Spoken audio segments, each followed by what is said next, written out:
Salam kerahiman. Hari ini kita mau bicara Wahyu yang ke-21. Tetap ya, bicara tentang gambar kerahiman, diambil atau kita baca sama-sama dari diary nomor 414. Pada hari Jumat Agung, pada pukul 3 petang, ketika aku memasuki kapel, aku mendengar kata-kata ini. Aku ingin agar gambarku dihormati secara publik.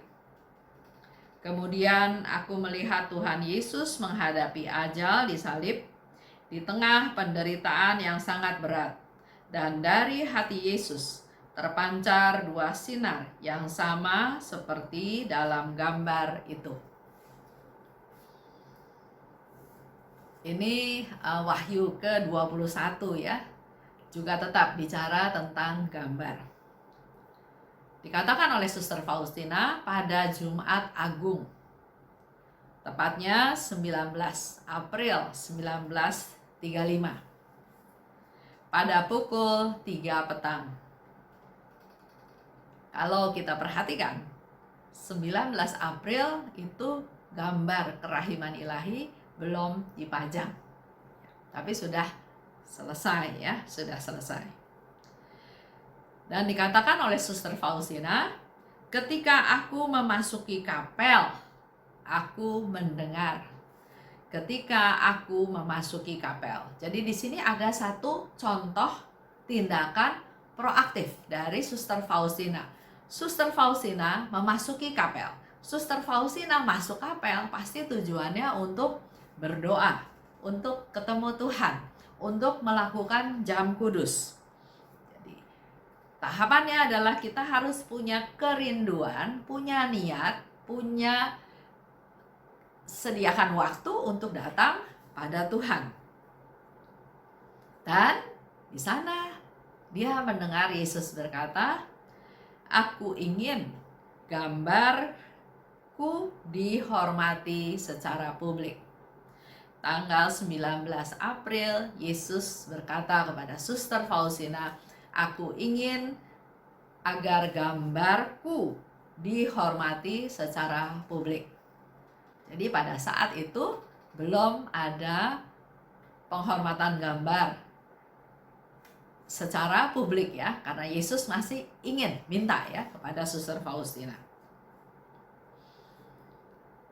Kata-kata Yesus ingin supaya gambar itu dihormati secara publik bukan hanya dikatakan pada April 1935. Dia sudah berkata berkali-kali kepada Suster Faustina. Kalau kita perhatikan dari Wahyu yang pertama tahun 1931, Yesus sudah berkali-kali mengatakan, "Aku ingin gambar ini dihormati secara publik. Aku ingin ada pesta kerahiman ilahi. Aku ingin supaya gambar ini diberkati, mula-mula di kapelmu dan sampai ke seluruh dunia." Jadi itu yang sudah sering kali didengar oleh Suster Faustina, keinginan Yesus supaya gambar itu dihormati secara publik. Agar gambarku, Yesus katakan ya, itu adalah gambar yang dilihat oleh Suster Faustina di kamarnya pada Wahyu yang pertama pada 22 Februari 1931. Gambarku yang dikatakan oleh Yesus itu ternyata sudah selesai pada bulan Juni 1934. Yesus minta dihormati secara publik, diperlihatkan kepada publik, supaya publik tahu, supaya publik kenal. Bahkan bukan hanya lihat gambarnya, tapi tahu isi makna dari gambar tersebut. Dan yang menjadi permasalahan untuk Suster Faustina adalah bagaimana caranya supaya gambar ini diperlihatkan kepada publik. Kapan? Di mana? Bagaimana caranya? Apakah kalau dia pasang gambar itu orang-orang tidak akan menolak? menantang atau menentang dia, atau melarang dia. Dan juga kalau ada yang tanya, kenapa gambar itu dipasang?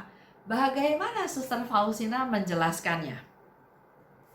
Di satu pihak, ya dia mau pasang di mana? Dia nggak punya wewenang, dia bukan kepala biara, dia bukan sebagai pejabat yang penting, dia bukan yang memutuskan, dia hanya suster biasa. Dia nggak punya wewenang, dia nggak punya akses, dia nggak punya, ya dia sama sekali nggak punya apa yang bisa dia lakukan supaya gambar itu dipajang. Tapi Yesus pesannya kepada Suster Faustina, aku mau agar gambarku dipajang, dihormati secara publik. Kalau kita perhatikan di diary nomor 173, di situ Suster Faustina bercerita. Dikatakan ada imam dari Amerika yang memberikan retret, yaitu namanya Pastor Edmund Elter SJ. Kalau lihat dari penampilannya, menurut Suster Faustina ya, pastor ini pasti punya kehidupan batin yang mendalam, terpancar ya dari wajahnya. Juga dia punya jiwa yang besar. Kebesaran jiwanya itu kelihatan oleh Suster Faustina. Dan pastor ini punya ciri khas, dia bermati raga dan konsentrasi. Tapi dengan penampilan seperti itu, tetap Suster Faustina mengalami kesulitan untuk mengungkapkan rahmat-rahmat yang dia terima. Itu ada di 172 ya. Jadi Suster Faustina ingin sharing, ingin cerita. Dan ternyata pastor pemimpin retretnya adalah kebetulan tamu dari Amerika datang. Walaupun dengan segala hal positif yang Suster Faustina lihat, tapi dia tetap merasa kesulitan untuk bercerita, untuk sharing, untuk mengaku dosa pada pastor tersebut. Dia katakan begini, kalau ngaku dosa gampang, saya tinggal bilang dosa-dosa saya adalah 1, 2, 3, 4, 5. Tapi kalau untuk cerita tentang rahmat yang diterima, ya sangat sulit. Walaupun dia sudah berusaha. Ya mungkin bingung juga ya mau cerita dari mana. Yesus minta supaya gambar yang sudah dilukis tersebut dipajang secara publik. Kan nggak semudah itu dia bercerita kepada pastor yang dari Amerika tersebut. Jadi buat dia mengalami kesulitan besar. Dan dalam sharing Suster Faustina, dia sendiri bercerita bahwa ada godaan setan. Waktu dia melakukan meditasi, setan menggoda dia. Setan bilang, nggak usah cerita sama imam tersebut. Imam tersebut nggak bakal paham tentang apa yang kamu mau ceritakan. Dan belum tentu imam tersebut, atau setan itu malah bilang, imam tersebut nggak punya waktu lah untuk dengerin kamu cerita. Ya, karena pasti ceritanya harus cerita yang panjang ya. Kenapa bisa ada gambar ini? Kenapa gambarnya tangan kanan Yesus terangkat? Kenapa bajunya putih berkilauan? Kenapa kakinya melangkah? Kenapa tangannya terangkat memberi berkat? Kenapa tangan? Jadi banyak pertanyaan. Pasti nggak mungkin lah si pastor punya waktu untuk mendengarkan penjelasan dari Suster Faustina. Itu godaan dari setan ya. Terus setan bilang juga, kan para superior bilang bahwa kehidupan batin Suster Faustina itu orang yang berhalusinasi, orang yang suka berhayal. Jadi pasti juga nggak didukung sama para superior. Bahkan superior bilang, nggak mungkin lah Yesus mau bersatu dengan kamu yang hina, kamu yang papa, kamu yang bukan siapa-siapa. Kamu yang memprihatinkan, kata para superior ya. Jadi kalau kamu merasa bersatu dengan Tuhan, itu adalah seperti mimpi di siang bolong. Dan orang yang histeris, itu pendapat dari para superior. Tapi hal ini semua diingatkan oleh si jahat, oleh setan untuk mengingatkan Suster Faustina. Dan bahkan kalau kamu bercerita hal ini kepada pastor tersebut, kamu bakal dihina. Dan kamu kan sekarang juga mengalami banyak penderitaan, banyak hinaan gara-gara gambar tersebut. Imam masuk dan memulai konferensi. Jadi di satu pihak dia mendengar godaan setan, tapi dia tetap melihat bahwa sekarang imam itu masuk dan memulai konferensi. Yang heran, Suster Faustina heran, kok dia sangat singkat, seolah-olah terburu-buru, dan kemudian dia masuk kamar pengakuan. Suster Faustina ya takjub ya, kaget juga, terpesona juga, heran juga, kok dia cuma kasih penjelasan singkat, seperti buru-buru dan terus tiba-tiba masuk ke kamar pengakuan. Padahal di sana nggak ada yang lagi mau ngaku dosa. Dengan tiba-tiba, Suster Faustina bangkit dari tempat dia berlutut dan masuk ke kamar pengakuan. Itu yang diceritakan oleh Suster Faustina di 173. Nah, jadi ada proses yang panjang dan sulit. Dan ada godaan setan terus-menerus. Bisa jatuh, bisa berhasil. Begitu pula dengan hidup kita masing-masing. Kita punya niat baik, tapi pasti ada bisikan dari si jahat. Ada godaan. Ngapain baik-baik sama dia? Dia aja nggak pernah baik sama kamu. Boro-boro baik, dia bahkan menjelek-jelekan kamu. Dia bahkan menusuk kamu dari belakang. Buat apa baik-baik sama dia? Jadi ada godaan. Nah, kita refleksi dalam hidup kita masing-masing. Kita punya rencana, kita punya tugas, ada tantangan, ada kemauan. Tapi juga karena ada godaan menjadi ada keraguan-raguan. Lihat ya, seperti Suster Faustina. Walaupun awalnya dia ragu dengan penilaian dia sendiri tentang pastor ini, kayaknya nggak mungkin lah ya. Bahkan ditambah lagi dengan godaan dari si setan. Tapi dia tetap punya tujuan, punya prinsip, dan selalu melihat peluang. Imam itu udah selesai, pergi ke ruang sakramen tobat, di sana nggak ada orang, dan aku cepat-cepat pergi ke sakramen tobat. Itu contoh dari Suster Faustina. Dia menghilangkan semua keraguan karena dia satu punya tujuannya, dia punya misi, dia punya tugas, mau bercerita tentang apa yang Yesus minta.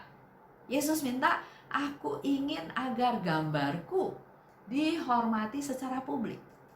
Nah, pesan ini bagaimanapun caranya Suster Faustina punya target, saya harus sampaikan kepada Bapak Pengakuan. Walaupun Bapak Pengakuan itu seorang Romo yang datang dari Amerika. Kita juga belajar dari Suster Faustina melalui kejadian ini, berarti Suster Faustina adalah peka. Dia bertindak dengan cepat dan ada dorongan hati. Jangan kalah sama keraguan-raguan. Kalau punya tujuan baik, laksanakan. Ada dorongan hati karena dia punya hati yang terbuka, sehingga Allah yang bekerja dari dalam hatinya dia mendorong dia untuk melangkah masuk ke ruang sakramen tobat. Berani menyangkal diri, karena bisa saja dia ditolak kan oleh Romo tersebut ya. Mau cerita apa sih? Jangan cerita lama-lama. Konferensi aja saya cepat, saya buru-buru, kamu cerita panjang lebar. Dia udah tahu kan, tapi dia tetap lakukan. Dia siap dengan penyangkalan diri. Berani pikul salib, mungkin dia juga akan diperlakukan sebaliknya oleh si Romo. Siapa yang tahu?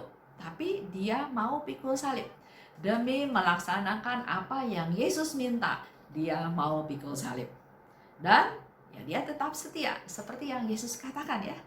Kalau mau ikut aku, pikul salib, sangkal diri, dan ikut aku. Itu firman Tuhan. Yang pasti juga Suster Faustina tahu apa yang Yesus katakan. Jadi dalam hal ini dia menyangkal diri, dia enggak berpikir lagi dirinya, apakah nanti saya malu, apakah nanti saya ditolak. Dia berani pikul salib, kalau sampai ditolak, kalau sampai dilecehkan, atau sampai tidak dipedulikan, yang penting dia setia pada apa yang Tuhan Yesus minta. Dikatakan lebih lanjut, kemudian aku melihat Tuhan Yesus menghadapi ajal di salib. Itu Jumat Agung jam 3 petang. Dengan di tengah penderitaan yang amat berat. Itu yang dilihat ya oleh Suster Faustina. Dan dari hati Yesus memancar 2 sinar. Sama seperti dari dalam gambar itu. Jadi jelas Yesus memberikan satu penglihatan Yesus disalib dalam kesengsaraan Jumat Agung jam 3 petang. Tapi Suster Faustina melihat satu penglihatan yang luar biasa, di mana dia melihat ada 2 sinar memancar dari hati Yesus. Dan sinar itu sama seperti gambar kerahiman ilahi yang dia lihat. Yesus ada di atas salib. Lambungnya ditusuk oleh tombak. Dan memancar darah dan air. Memancar 2 sinar kerahiman, yaitu sinar merah dan sinar pucat. Tuhan Yesus mau supaya gambar ini dihormati secara publik. Supaya banyak yang tahu tentang kerahiman Tuhan. Supaya banyak yang bisa kenal, mengalami, merasakan, mendapat manfaat dari 2 sinar tersebut. Karena Tuhan melalui kedua sinar tersebut memberikan kehidupan yang baru. Melalui sinar yang pucat, Tuhan memberikan pengudusan, mengampuni dosa-dosa kita supaya kita dilayakan untuk menjadi orang-orang yang hidup benar di hadapan Tuhan. Dan semua itu fungsinya adalah satu, supaya kita bisa memperoleh kehidupan kekal. Kesimpulan dari cerita hari ini ya. Jumat Agung tanggal 19 April 1935. Yesus minta supaya gambar itu dihormati secara publik. Dan kita tahu, ternyata gambar itu dihormati secara publik pada tanggal 26 April. 1 minggu kemudian. 2. Suster Faustina ungkapkan pada pastor pemberi retret dalam sakramen tobat. Ungkapkan. 3. Yang tadi saya katakan ya, kenyataannya gambar itu pertama kali dihormati secara publik 1 minggu setelah peristiwa 19 April tersebut, tepatnya pada tanggal 26 sampai tanggal 28 April 1935 di Ostra Brama, yang sekaligus berkaitan dengan penutupan tahun yubileum penebusan. Ada 2 peristiwa penting pada saat tersebut. Dan Suster Faustina melihat Yesus dari gambar kerahiman ilahi membuat tanda salib yang besar sebagai memberikan berkat. Luar biasa ya. Semakin menggali gambar kerahiman ilahi, semakin kita diperkaya, diberi pencerahan oleh Tuhan tentang arti makna dari gambar tersebut. Dan luar biasa, nomor demi nomor, fokusnya kepada darah dan air yang memancar dari hati Yesus yang Maha Rahim. Itulah yang menjadi inti dari gambar kerahiman, di mana seluruh kasanah kerahiman Tuhan kasih-Nya keluar dari lubuknya yang paling dalam untuk kita semua, manusia yang berdosa. Mengalir tanpa henti, mengalir sampai ke seluruh dunia, dan siapapun yang datang pada gambar kerahiman ilahi, Tuhan memberkati kita semua dan berjanji dengan sinar-sinar kerahiman kita dibebaskan, terhindar dari murka Allah. Terima kasih. Salam kerahiman.